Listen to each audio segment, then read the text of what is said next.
Suite à la vidéo du prêtre qui parle de la Vierge Marie, que l'on peut la prier, et les commentaires que j'ai mis avec cette vidéo, j'ai eu le droit à des réponses de catholiques, de fervents catholiques, qui défendent leur religion à juste titre. Et dans la vidéo, j'ai dit que Marie, la mère de Jésus, Yeshua homme, était morte, donc on ne pouvait pas la prier parce que la Bible enseigne à ne pas prier les morts. Deutéronome 18:11. L'argument numéro 1 que je retiens, c'est que Marie est toujours vivante parce qu'elle a été emmenée au ciel, donc on peut la prier car elle est vivante. Alors si c'était la vérité, ok, il n'y a pas de problème. Mais là, on parle du domaine de la foi, de la spiritualité, du Dieu unique et véritable, basé sur les Saintes Écritures. Donc, on doit toujours avoir une trace scripturaire de ce que l'on argumente. Sinon, on peut partir dans des fables et dans des inventions et dans des sectes pernicieuses. Donc c'est important d'avoir pour appui la Bible, et il se trouve que la Bible n'enseigne pas du tout que Marie a été emmenée au ciel comme l'enseigne le catholicisme. Donc m'appuyant exclusivement et premièrement sur la Bible, sur la parole de Dieu, j'ai oublié cette doctrine parce que je la connaissais bien sûr, l'Assomption de la Vierge, qui ne la connaît pas, cette doctrine, mais c'est un mensonge par rapport à la parole de Dieu. Il n'y a rien qui montre cela.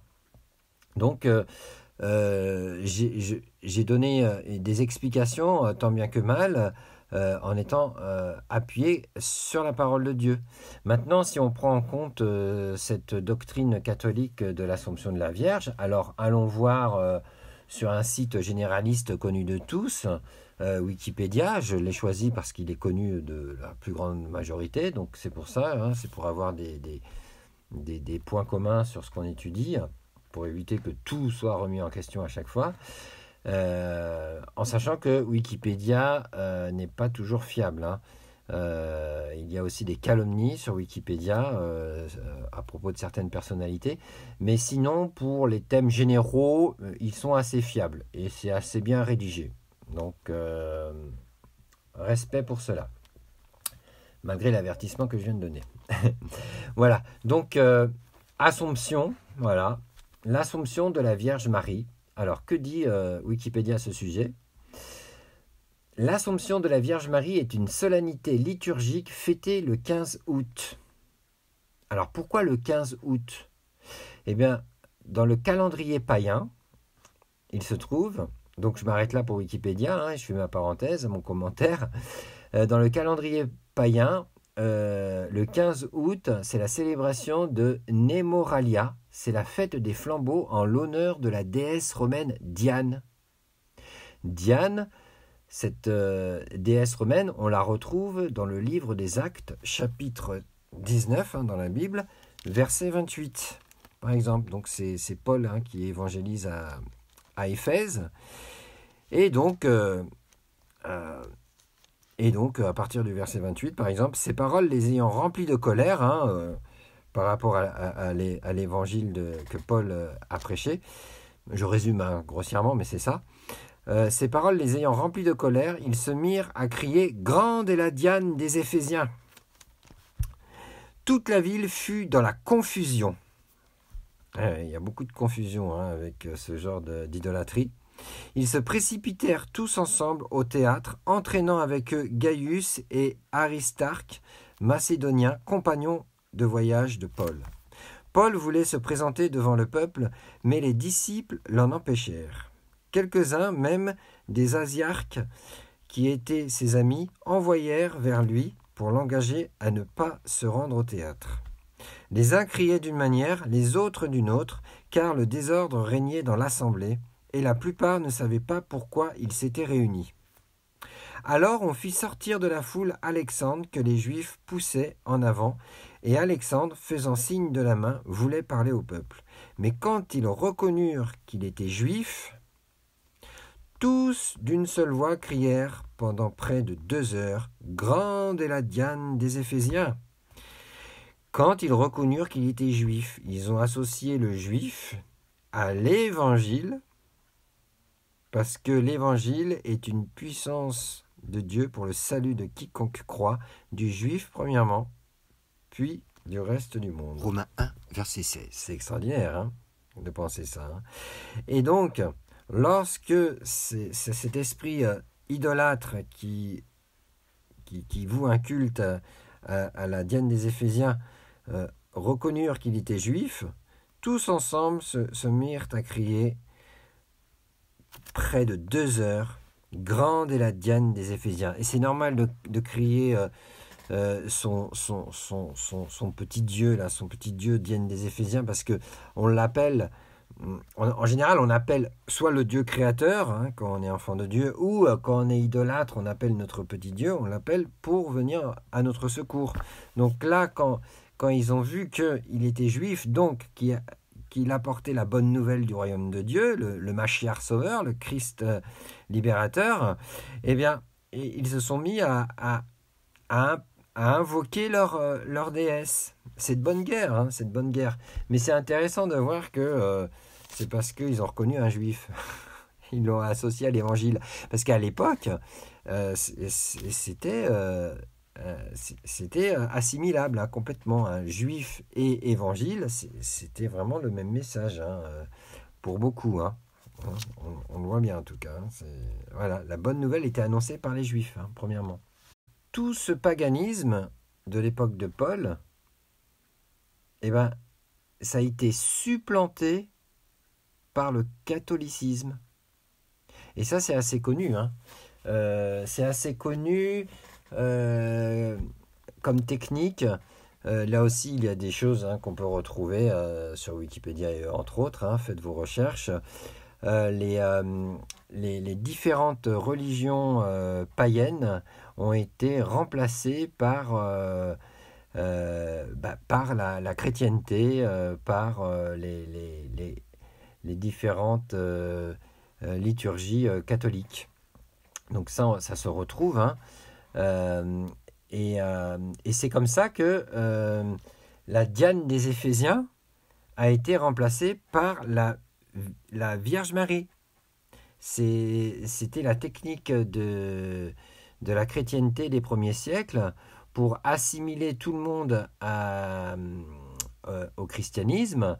Et donc là, on était en train de sortir de l'évangile pour entrer dans une religion, la religion chrétienne catholique, qui a gardé l'évangile quand même, mais qui a absorbé toutes les autres religions païennes en les remplaçant par l'enseignement biblique.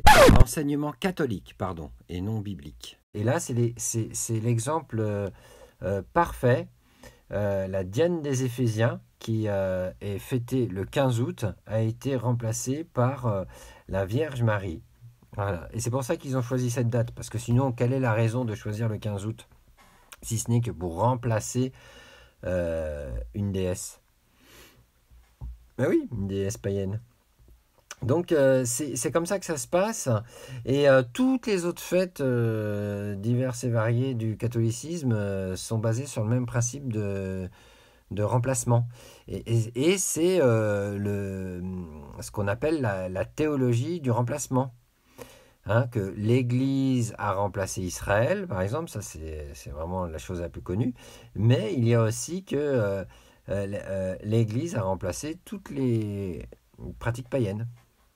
Elle les a absorbées, elle les a recouverts d'un vernis religieux catholique. Et donc c'est pour ça que le 15 août, c'est la célébration de la Vierge Marie, parce que c'est ce qui se rapproche le plus de la Diane des Éphésiens. C'était pour satisfaire les observateurs de la fête de Nemoralia, la fête des flambeaux, en l'honneur de la déesse romaine Diane.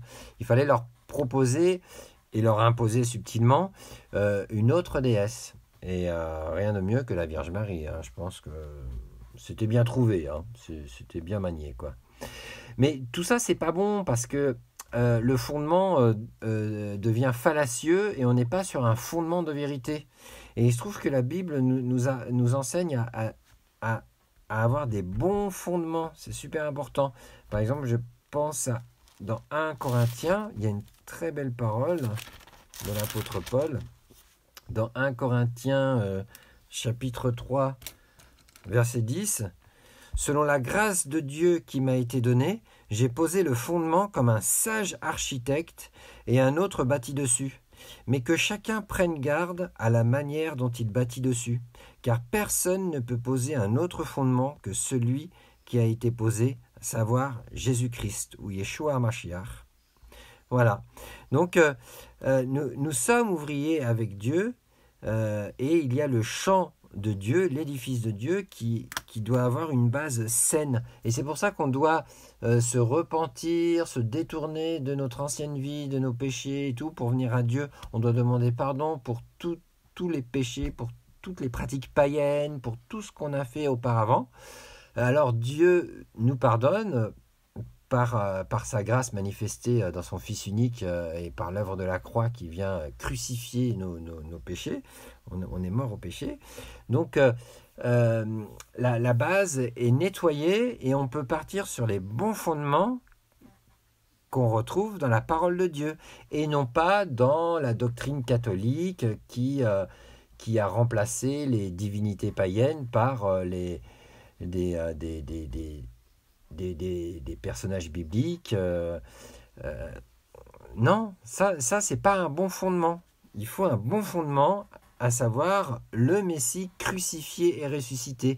Et on part sur ça, et donc on part sur la parole de Dieu, quoi. Et c'est ça qui nous permet de tenir bon et de ne pas tomber dans une secte pernicieuse ou dans une grande religion mondiale comme est le catholicisme. Voilà, donc je continue, selon Wikipédia, l'Assomption de la Vierge Marie est une solennité liturgique fêtée le 15 août, comme pour remplacer la Diane des Éphésiens.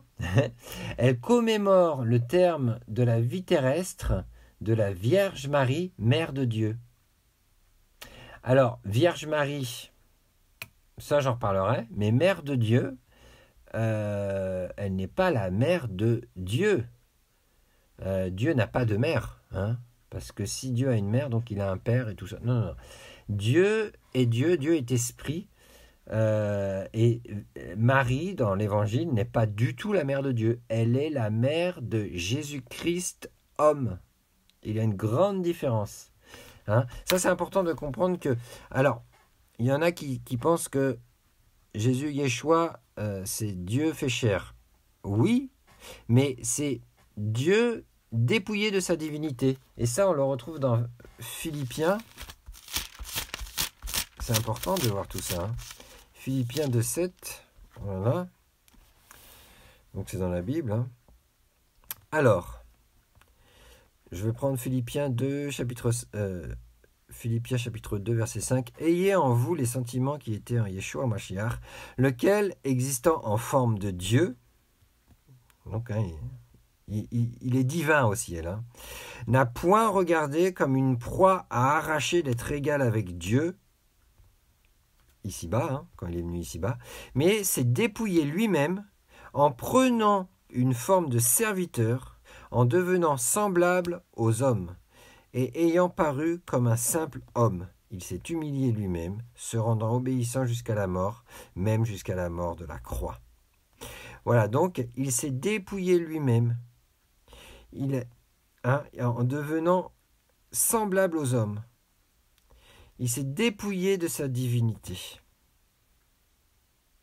Donc en fait, c'est pour ça que Jésus-Christ homme, Yeshua, il a pu être le fils de Marie. Donc Marie, mère du Messie homme. Oui, tout à fait. Tout à fait, dans la dimension humaine, oui, tout à fait. Mais elle ne peut pas être mère de Dieu, ça, c'est pas possible. Dieu n'a pas de mère, voilà. Mais Jésus, homme, oui, il a eu une mère, tout à fait, tout à fait. Oui, parce que c'est pas toujours évident à comprendre. Jésus, Yeshua, il est 100% homme, enfin, il était quand il est venu sur terre, Et il est 100% divin. Mais quand il est venu sur Terre, il s'est dépouillé de sa divinité.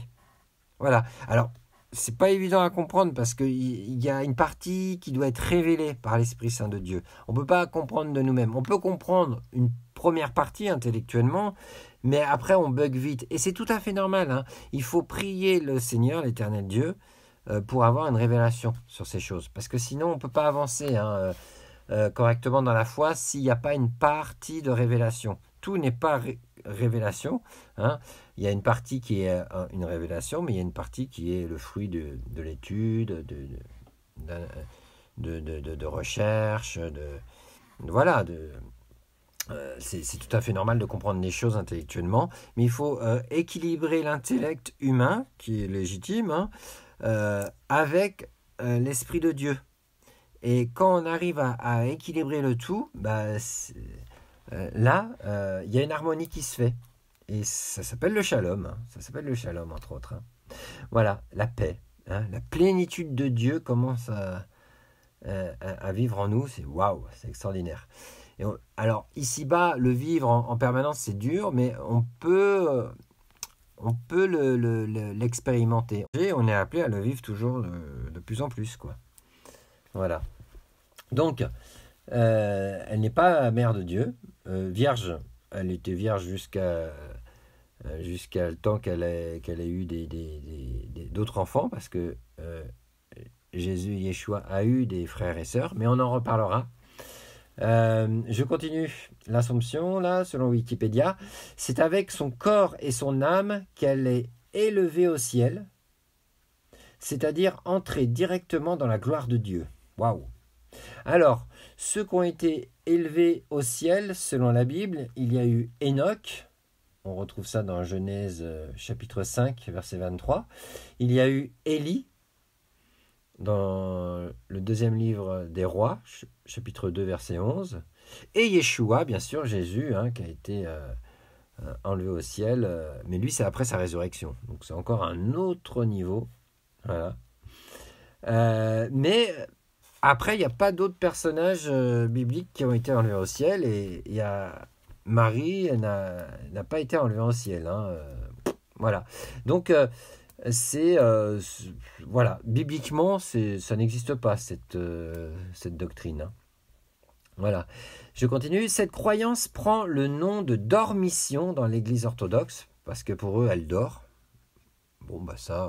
Hein, bon, elle dort, hein, on n'en parle pas, on ne va pas la déranger, et a été définie comme un dogme par l'Église catholique. Et là, on rentre dans un sujet assez chaud, et je comprends pourquoi beaucoup ne veulent pas en découdre, ne veulent rien entendre d'autre que la Vierge Marie est vivante. Parce qu'en fait, c'est un dogme, on touche à un dogme. Et un dogme... ça se discute pas, hein, normalement. Hein. Donc, c'est pour ça qu'il y a un entendement qui est très borné. Cette croyance n'a pas de fondement biblique. Voilà. Donc, à partir de là... mais elle découle d'une tradition très ancienne des églises d'Occident, où elle est célébrée liturgiquement depuis le 8e siècle. Donc ça date du 8e siècle, hein, apparemment. Dans l'Église catholique, elle a été définie comme dogme, c'est-à-dire vérité de foi. Je trouve que c'est une très bonne définition. Je ne suis pas d'accord avec cette vérité de foi-là, mais la définition du mot dogme avec vérité de foi, je trouve que c'est bien dit. Ouais. C'est vrai qu'un dogme saint, hein, il y en a, hein, donc ils sont décrétés par Dieu. Hein, les rukim, hein, on dit en hébreu. Le dogme ou le décret indiscutable par excellence dans la Torah, le Rokata Torah, Nombre chapitre 19. La vache rousse, par exemple, qui est une préfiguration de Yeshua.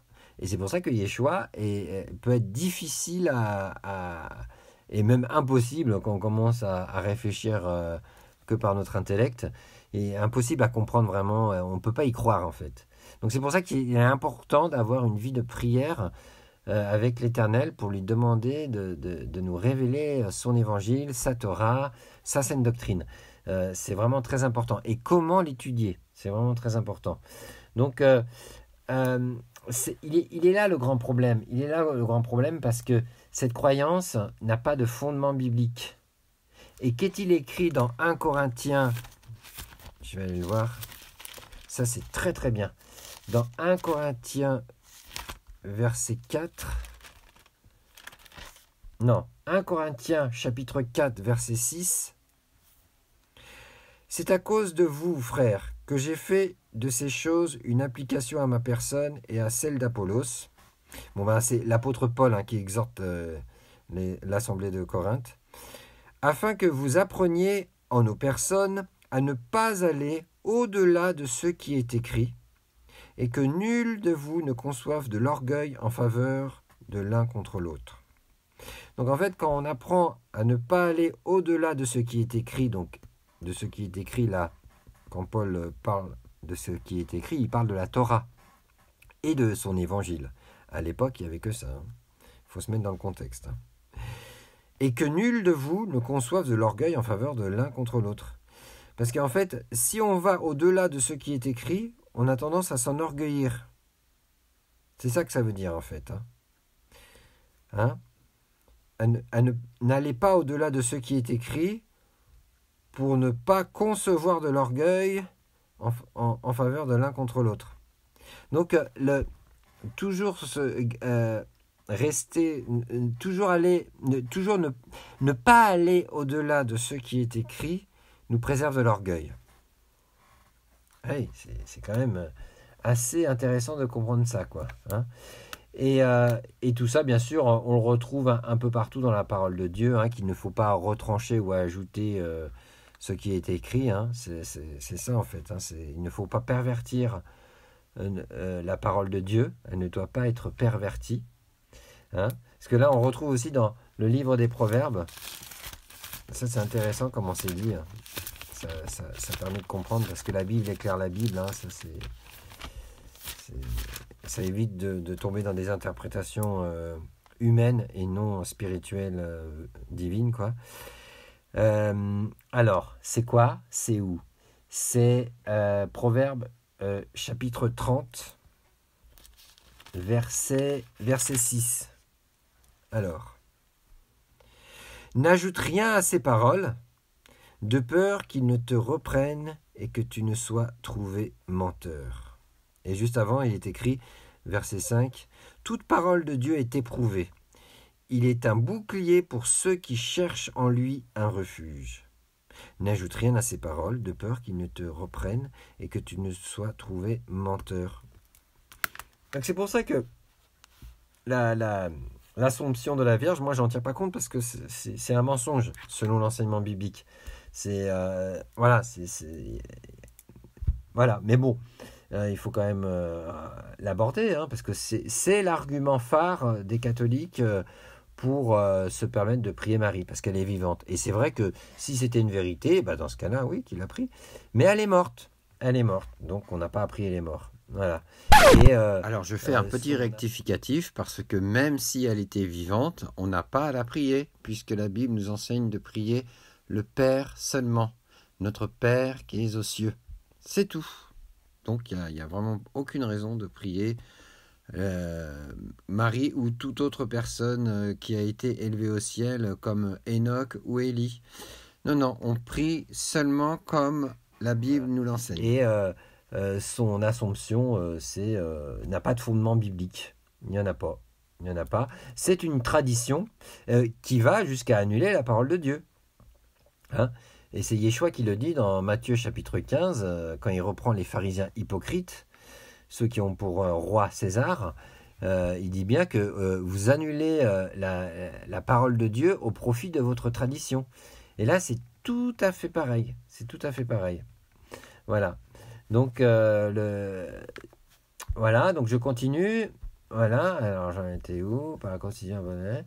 Ouais, en gros, et puis qu'est-ce qu'on peut encore voir? C'est que l'Assomption de Marie a été décrétée comme dogme, donc vérité de foi indiscutable, le 1er novembre 1950. Donc tout ça, c'est très récent. Et c'est vraiment dommage de s'appuyer sur ça. Je parle pour tous ceux qui aiment la vérité, hein, et qui veulent la connaître, hein. Après, les catholiques qui aiment leur religion, basée sur du paganisme et sur du judaïsme, hein, il y a des deux, hein, et ben continuez à rester fidèle à votre religion. Mais ce n'est pas la vérité selon les Saintes Écritures.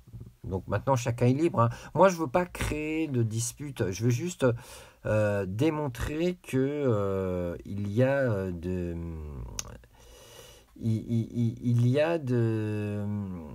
la falsification.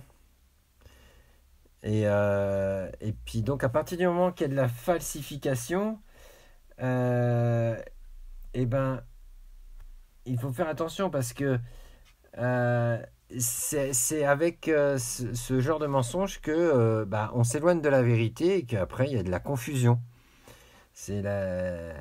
Voilà. Donc, alors, qu'est-ce que je pourrais répondre déjà en avance par rapport à ceux qui vont me donner des nouveaux arguments? Je pense par exemple les témoignages d'apparitions mariales et les miracles comme à Lourdes et tout ça, tous les miracles que Marie aurait pu faire et tous ces témoignages d'apparitions, ça c'est pourtant vrai. Et là je parle à ceux qui ont vécu, hein, ce genre d'expérience, parce que tant que c'est des témoignages, on peut remettre en doute. Mais moi j'en ai vécu un. C'était donc en 2014. Je cherchais à comprendre toujours plus les choses, la vérité. Et à cette époque, je n'avais pas compris certaines choses. Donc, il y avait une église copte à côté de chez moi. Et donc, j'ai décidé d'aller... de me rendre dans cette église pour sonder un peu, voir ce qui se passe. J'étais déjà enfant de Dieu, hein, y a pas de souci, hein. Mais voilà, je me posais des questions. Pourquoi eux, ils ont telle religion et eux, telle religion? Tiens, église copte, je ne connais pas, donc je vais aller voir. Donc je m'assieds, hein, sur les bancs de l'église. Il y a le culte qui se déroule. Et voilà, hein, je ne sais pas du tout ce qu'ils vont célébrer. J'imagine qu'ils vont célébrer le Seigneur, mais je reste un peu en retrait, en spectateur, mais je m'assois quand même comme si j'étais un membre de l'Assemblée. Et donc je m'assois, voilà, je ferme les yeux, je prie le Seigneur, montre-moi les choses, que je comprenne, qu'en est-il? Enfin voilà, je suis en prière, en recherche dans la prière. Et soudainement, j'ai une vision assez simple, un personnage brillant qui se déplace vers moi avec un journal, avec quelque chose à me donner. Waouh! J'ouvre les yeux, je suis surpris, je fais waouh! Et qu'est-ce que je vois arriver devant moi? Eh ben, un membre de l'église, un diacre, hein, j'imagine, il vient avec un prospectus, il me le donne. Et ce prospectus annonce la raison de la liturgie de ce jour. C'est pour célébrer l'anniversaire de la Vierge Marie. Anniversaire ou glorification. Oh là là là là. Ah, j'ai fait Seigneur. Mais dis donc, ça peut aller très vite, les visions et tout ça avec la Vierge Marie. Waouh, mais voilà, j'avais déjà une base scripturaire, hein, biblique, donc je savais que là il y avait un grand piège, et j'ai compris à quel point mince, désolé, interruption par un démarcheur à domicile, mais je reprends. Oui, alors donc que faire? Que faire? Pardon, j'ai été interrompu, mais je reprends. Que faire lorsque on on est confronté à ce genre de vision, on pourrait se dire, mais tout cela est bien vrai. En fait, oui, c'est une vraie vision. On a des vraies visions. Il peut y avoir des vrais miracles, des guérisons par Marie ou encore par d'autres entités. Mais il faut savoir que Satan lui-même se déguise en ange de lumière. On le voit dans 2 Corinthiens chapitre 11. On peut aller le voir. 2 Corinthiens chapitre 11. Alors, 2 Corinthiens chapitre 11. Verset 14. Alors, juste avant. Ces hommes-là sont de faux apôtres. Alors ça, c'est quand Paul dénonce les faux apôtres. Des ouvriers trompeurs déguisés en apôtres de Christ. Et cela n'est pas étonnant puisque Satan lui-même se déguise en ange de lumière. Il n'est donc pas étrange que ces ministres aussi se déguisent en ministres de justice. Leur fin sera selon leurs œuvres. Donc on le sait bien que dans ce monde, tout est corrompu parce que Satan domine. Et dans les religions aussi. Et donc c'est pour ça qu'il faut s'appuyer sur la justice divine que l'on retrouve dans la Bible. C'est pour ça que la parole de Dieu est indispensable. Sinon, à la moindre vision, à la moindre nouvelle doctrine, au moindre nouveau dogme, on va suivre bêtement. Et il se trouve que à partir du moment que on accorde du crédit, que l'on croit, que l'on se soumet à un dogme, alors il y a un aveuglement spirituel qui arrive. Et oui, c'est ça le problème. Et parce qu'en fait, un dogme, quand on se soumet à un dogme, c'est comme si on se soumettait à un vœu. Et on sait tous que il y a des paroles qui peuvent bénir et il y a des paroles qui peuvent maudire. Et pareil, quand on se soumet à un dogme, on se soumet à un vœu, et alors on finit par y croire. Et après, c'est très dur de sortir de ce dogme parce que on s'est soumis à un esprit qui, spirituellement, nous lie par l'accord qu'on a fait avec lui. C'est comme ça qu'on ouvre des portes spirituelles. Et c'est pour ça que dans Matthieu chapitre 4, quand Yeshua, Jésus, est tenté dans le désert par le diable, à un moment donné, le diable il lui dit « Si tu te prosternes et m'adores, je te donnerai toutes les richesses de ce monde. » Donc on voit bien que la prosternation précède l'adoration, et on sait que ceux qui prient Marie, en fait, ils se prosternent devant elle, que ce soit devant des statues ou juste dans le cœur, il y a une prosternation. Donc, l'adoration n'est pas loin. Donc, ceux qui croient qu'ils n'adorent pas Marie, ils se trompent parce qu'ils ne discernent pas leur prière, leur prosternation de l'adoration. Et c'est normal parce que tout cela est spirituel et c'est pas évident de voir les frontières. Mais c'est normal, hein, c'est normal. Et de toute façon, Dieu veut qu'on l'adore en esprit et en vérité. Donc, à partir du moment qu'on se tourne vers Dieu dans la prière, il faut avoir une attitude d'adoration. C'est pour ça qu'il faut s'adresser qu'à lui. Il ne faut pas passer par des intermédiaires. Et c'est ça le grand piège. C'est Dieu seul. Et on peut se présenter à lui parce que nos péchés sont pardonnés par le sacrifice de Yeshua. C'est pour ça qu'on présente les mérites de Yeshua. Mais on s'adresse au Père seul. Après, s'il y en a qui s'adressent à Jésus directement, ça peut être toléré, je dirais, parce qu'il est vivant lui aussi. Il est ressuscité, il est retourné au ciel ensuite. Donc lui, c'est une exception, on va dire. Mais sinon, tous les autres, il n'y a pas à les prier. Il n'y a pas à les prier. Voilà, parce qu'ils sont morts. Et le dogme du catholicisme depuis 1950, au sujet de l'Assomption de la Vierge Marie, c'est une doctrine d'homme. Ce sont les hommes qui ont inventé quelque chose. Alors, si on y croit, les pensées des hommes sont comparables aux pensées de Satan. au sujet de la religion.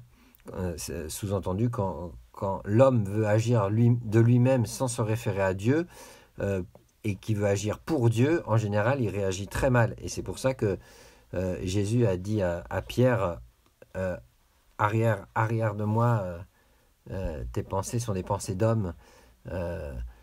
C'est Satan qui parle en toi, quoi. Hein. Arrière de moi, Satan, hein. Il a dit ça à Pierre. Hein. Matthieu 16, 23 et Marc 8, 33. C'est parce qu'il a voulu prendre la défense du Messie, donc une bonne intention, mais ça allait contre le plan de Dieu, parce qu'il ne connaissait pas le plan de Dieu. Mais maintenant, aujourd'hui, on connaît le plan de Dieu par rapport au salut des âmes. C'est l'évangile. Donc, soyons fidèles aux Saintes Écritures, et alors nous ne tomberons pas dans les dogmes, les vœux, parce qu'un dogme, c'est comparable à un vœu. Et il se trouve qu'en ce moment, on arrive à la période de Rosh Hashanah, ou Yom Teruah, c'est la fête des trompettes. On retrouve ça dans Lévitique chapitre 23. Il y a la liste des différentes fêtes. Et à cette période, il y a ce qu'on appelle l'annulation des vœux, qu'on aurait fait maladroitement, dans l'ignorance, tout au long de l'année. Et en hébreu, on appelle ça Atarat Nedarim, l'annulation des vœux. C'est la période parfaite pour demander pardon à Dieu du fait qu'on a suivi des doctrines humaines, des dogmes religieux humains et non inspirés de Dieu, parce que ça ne confirme pas la parole de Dieu. Là, on sait que c'est inspiré de Dieu parce que ça ne va pas contre la parole de Dieu, mais ça édifie dans la foi et dans la parole de Dieu. Donc là, on sait que c'est inspiré. Et donc, c'est la période en ce moment pour pouvoir briser les vœux. Enfin, disons que la période, il y a toujours, il est toujours temps de briser les vœux. Hein. Mais disons que là, c'est une période particulière parce qu'il y a beaucoup de prières qui vont être adressées au Créateur pour briser les vœux qui vont contre la volonté de l'Éternel. Hein. Voilà. Et par la foi dans le Messie crucifié, ressuscité, on peut prier l'Éternel pour que certains vœux soient brisés, parce que on a cette possibilité. C'est ça qui est extraordinaire.